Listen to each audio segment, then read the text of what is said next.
Epic has just added stats to Fortnite Creative. There's 3 new devices, the stat creator, the stat counter, and the stat power-up. What can you do with these? Well, you can create your very own stats. These devices also have built-in functionality if you want to make leveling in your map, which is really cool. So let's get to it. So here I am in UEFN. So first things first, go into content drawer and then go into Fortnite, and we want to find the stat. Let's search up stat and device. And you'll find all 3 of them, the stat counter, the stat creator, and stat power up. These are the 3 devices we want, and we'll bring them all out. Now here they are in game. Now to start, we'll just start off with the stat creator, because the stat creator is really cool. Now the stat creator, what I can do is make our own stats. Now if you don't know what this is, if I go into, for example, if I grab something like a tracker device, if I grab something like this, you see stat track in here? These are all stats, alright? So something like events, eliminations, eliminated score, what have you. Now this stat creator allows you to make your very own stats. So I think I want to start off with something easy.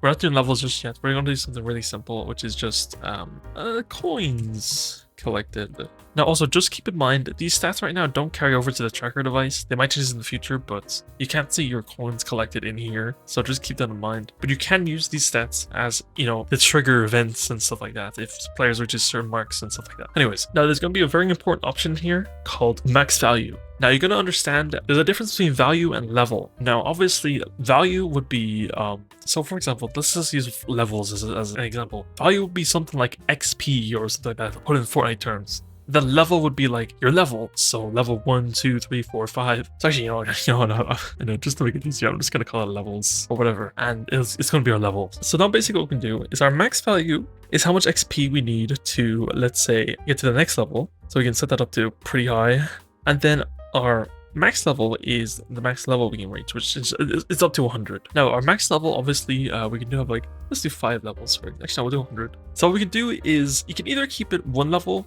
and then have it max value is 8, and then this would kind of work like a tracker where there's a value you have to reach. So you have to get 8 of these values to get to the max level, which is 1. So we can actually do a channel on using the stat counter, which I'll get into. I'll get into in a minute, but anyways. Or you can do something where you have something like you have 100 levels, and for each level you need 50, for example. So you need 50 things per level to get to level 100. Now, there's actually a really cool feature they've added called per level points multiplier. And what this does is basically, imagine like a Fortnite battle pass. What you basically do is at every single level, you just need a little bit more XP to get to the next level. So for example, you might need 50 for, level 1. But if this multiplier is, let's say, 1.2, as it says in here, if I hover over it, this is how many points are required to complete each level in a stat calculated as 1 plus level minus 1 times the multiplier minus 1. Now, if that made no sense to you, it's just, let's say if it's 100, to make it simpler, the next value of the next level, since it's a 0.2 multiplier, so level 2 will be 120, then level 3 140 because it's 0.2, and then 160 and so on. That's how it would scale. If I make this 3, which is the max, then it's 100 for the first one, then it's gonna be 300 for the next, 600, because it only adds from the base, so it's only 300 XP added on per level. Oh well, anyways. We can also can lose level from point loss. Let's say if I lose value, if my value goes under like the 0, do I go down a level? And I can turn that on or off if I want. Then scope is who's affected by the stats. So it can be player, team, or match, which just means who the stat applies to. So if it's player, every single player will have the stats. If it's team, be shared throughout the team. The match will be shared throughout the entire match. Enable during phase is none or always. It's how it's just you can enable and disable it using this if you don't want it to be enabled or whatever for some reason. If I do scope,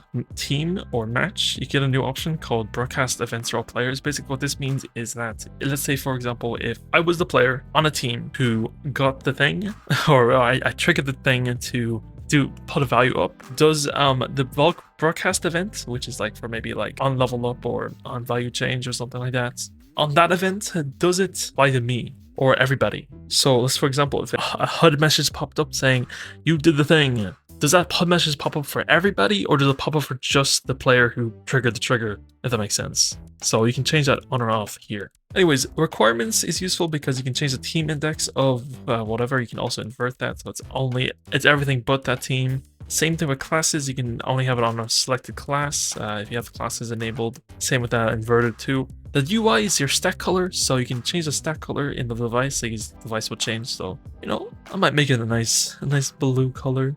You know how it goes. And then you could do stat bar shown on HUD. Basically, this is really cool because what this means is it'll show a little bar in your HUD. You can actually see a little progress bar. Now, if I go to here, so you can set that to yes, which is always basically non-zero, which is it'll only show the stat if the player has a non-zero like value. So for example, if the player's value isn't 0, it'll show the stat on like the progress bar on the screen. And you can say no if you don't want it at all, and you do for duration, and you can show the stat bar for duration. So this will display after you gain a point. So let's say if the progress bar will go up, it will, you know, move up.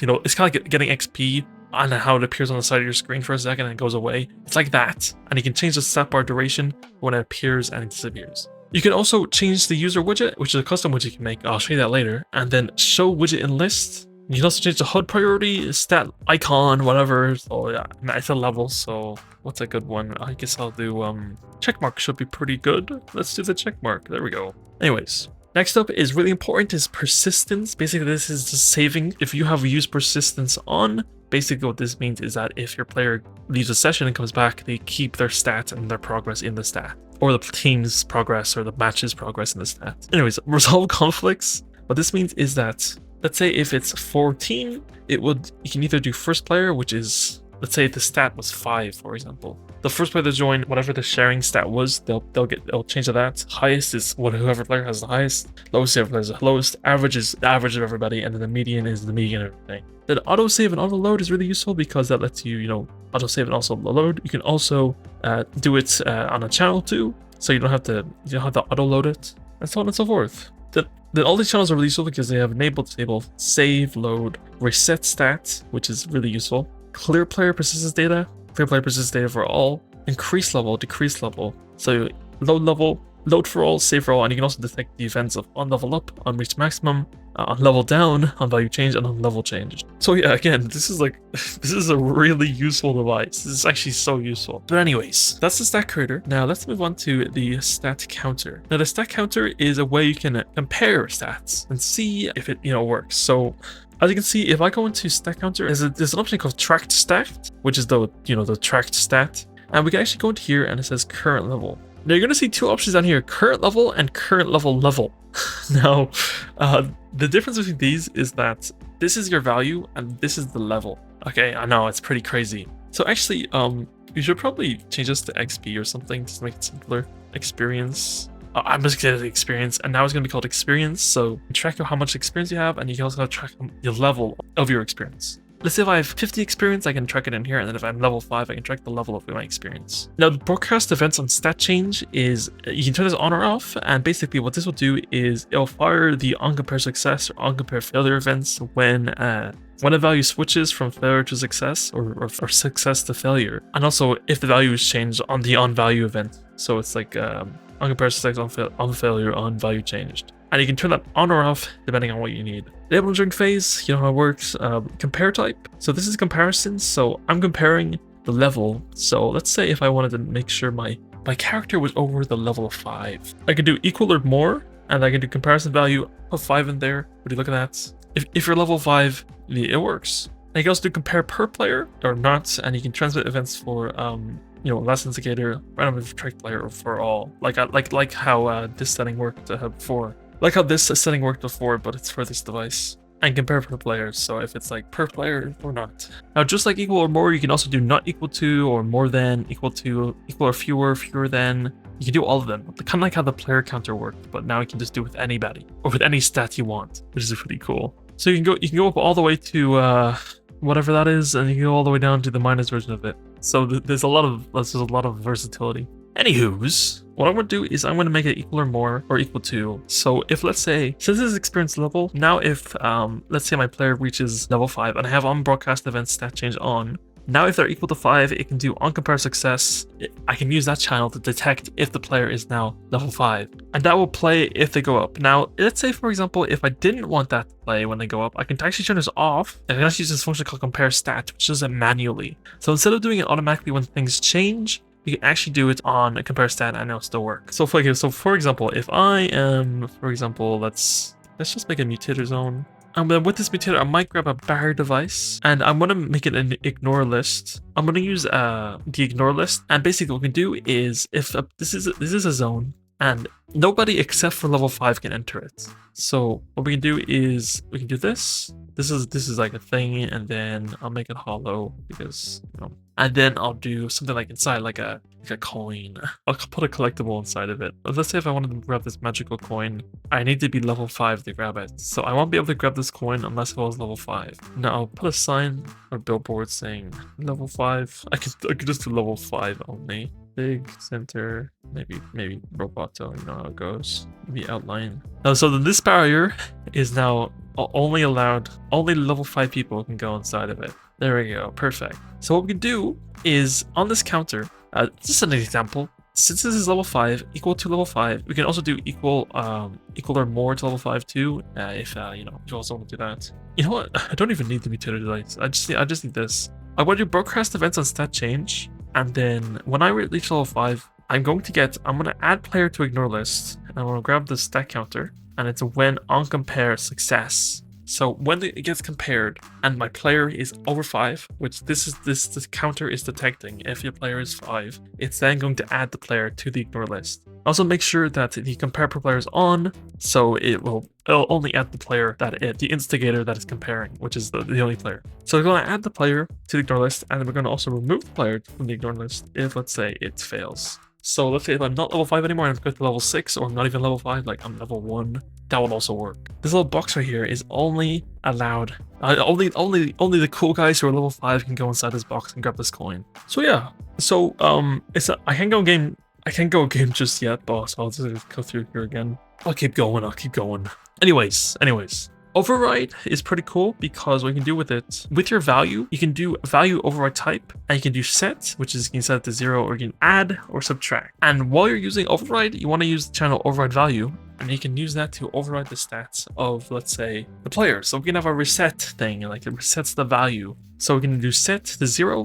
We can also do add to whatever that is. We can add that much onto the value. We can also subtract this much onto the value. Oh, sorry, that's gonna add stuff, but we can subtract this much or whatever you want. It's really useful. So I'm gonna have a trigger, and I'm gonna add it here, and this is going to be the one that's gonna count stack counter for barrier. I'm also gonna have another one. What we're gonna do is in this next one, or this is gonna be we're gonna add value, and we're gonna set this to add, and I'm gonna add about 50. So this is let me level up. Actually, I'll do 20. I'll do 10 because I can do that more. And then I'm gonna make a button instead. So we have a button to add level, and this will add level to my level or add experience. Sorry. And remember, you're tracking the experience level here, so I want to change that to experience if I'm adding to it, if that makes sense. So as you can see, it's 0 out of 5. So this is going to be tracking the experience or whatever it's called.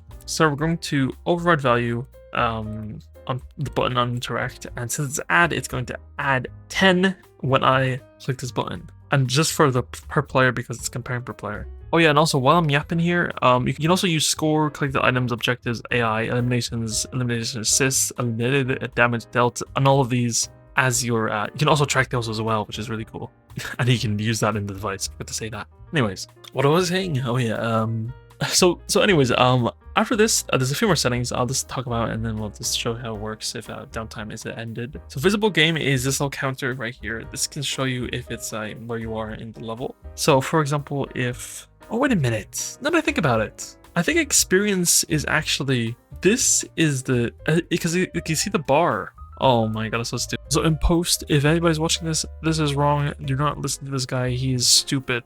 This is you're counting the level when you're using experience, but if you use experience level, you're using the value. Oh my god, I don't know. So actually, I'm going to use this, and I'm going to swap them. You don't want to swap them, just keep them how they are. Okay, so I'm going to use this out of that. So 0.05 out of 5, like checks if you're level 5 or not. And then this is your level. And you can show in game when valid, yes, no. You can show the comparison, the value, the target, the override. So since this is overriding, I might do override or whatever. I don't know. It doesn't matter. I'm gonna hide it. You can show background, which is the background, and then you can do number length, which is however long it is. I might just do 3 because that's the default. What you can also do is you can select the team, invert team, select the class, whatever, and then registered player behavior is actually something you probably need to know. Basically, there's 3 different kinds. There's add registered, require registered, and ignore registered. Basically, what this means is add registered is adding all the players to this,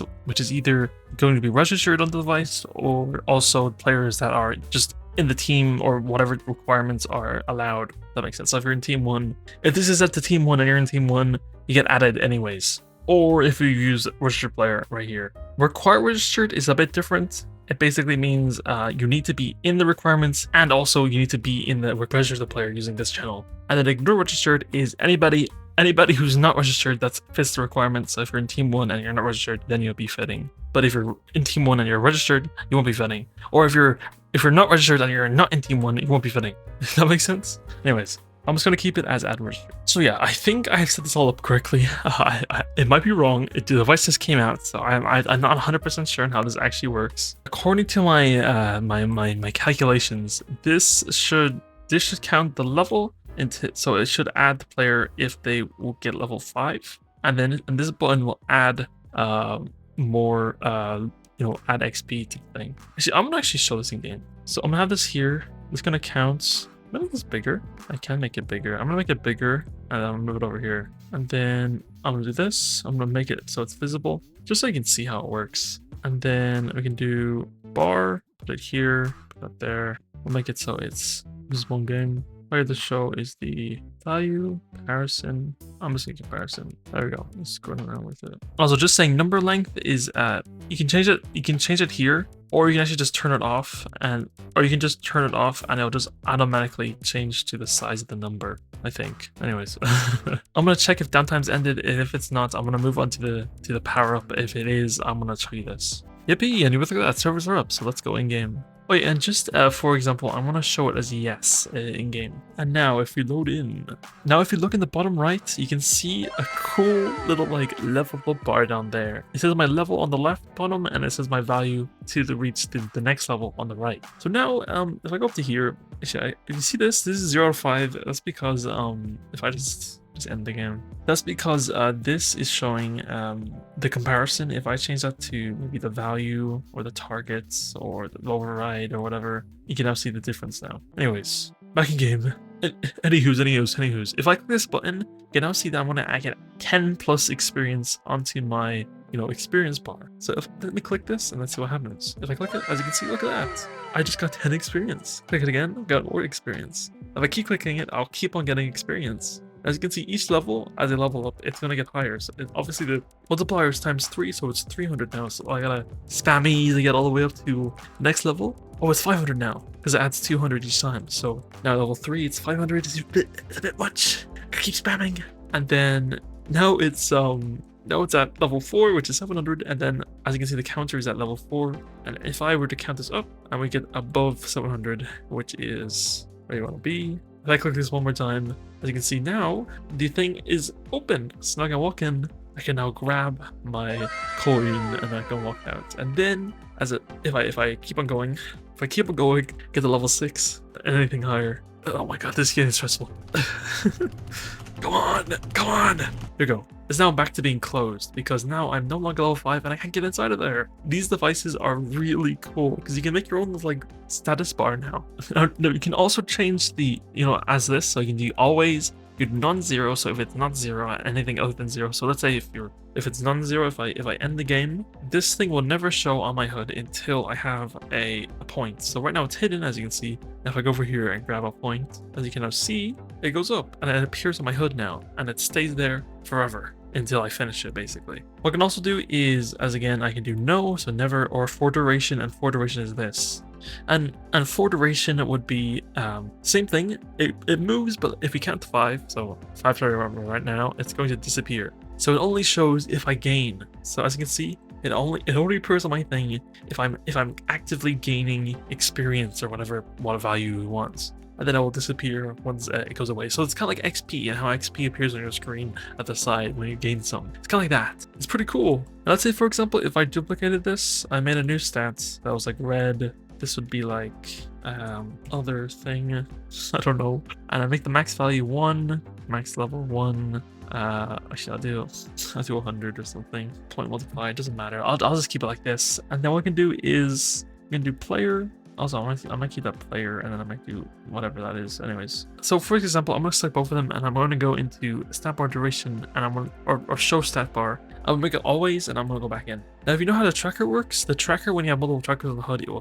stack, and just like the tracker, as you can see, it will stack in our HUD. So now now it stacks. That makes sense. Obviously, the other thing doesn't work. I haven't set it up or anything, but you can now see how it's stacked. Now, for example, if I had, let's say, one of these, which was this, and I do it like for yes, and then this one is actually for duration. If I do this way, if I go in game, now I can only see other thing, and then if I gain, it's going to appear there, and then it's going to stay there until it stops, and then it will disappear any second. And there we go. Now, just out of curiosity, let's I'm gonna make another one, or make another one, or make another one, and then I'm gonna do non-zero. No, just kind of pointless. For duration, and then I might add a button that has, you know, these will add all different ones for each stat bar thing, I guess. So what we can do is we'll just select one. We'll then do, oh sorry, what?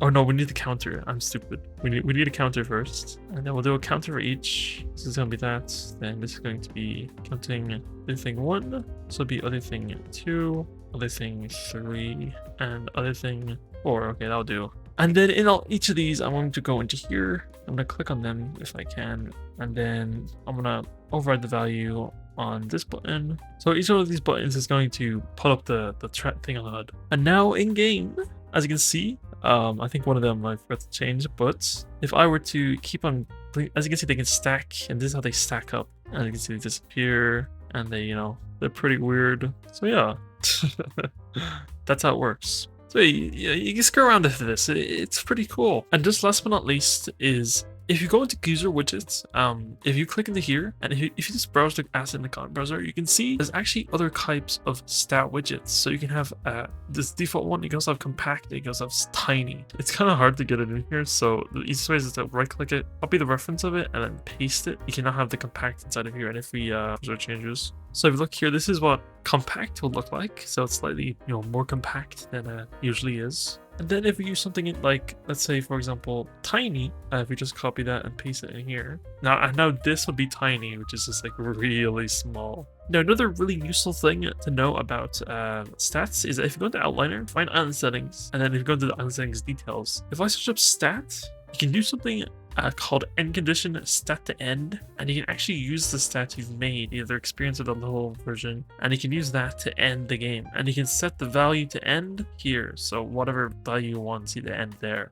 So you don't have to use score anymore. You can use your own custom stat, which is crazy. There's one last device I need to show you, and that is the stat power up. And obviously in here you can do stat to apply, score to collected items, whatever. You can do experience too.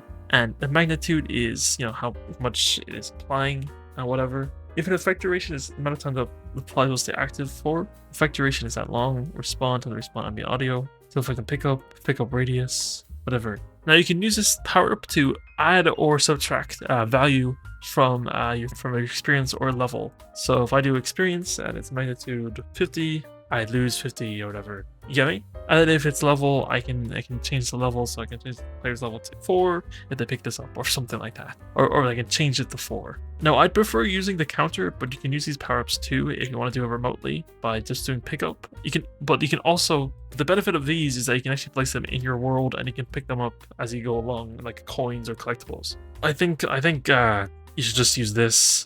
These are kind of optional. You don't really need to use this, but oh well, you can do it if you want. So yeah, that's basically how stats work. So I hope you enjoyed the video. Now I know there's custom UIs, okay? I'm going to cover that in a different video because this just came out and I'm very tired.